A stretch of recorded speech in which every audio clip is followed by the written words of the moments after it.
Hello guys, there we have a dishwasher Electrolux ESM64840SX, and today I will show you how you can properly refill all of the detergents in this device.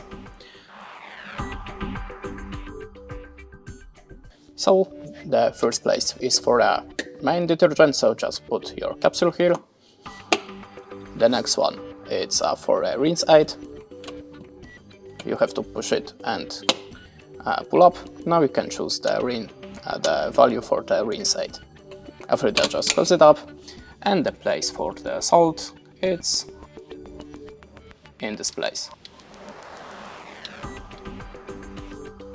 To refill it, just open the top and by the special element that you should find in your device, you can put in the salt inside.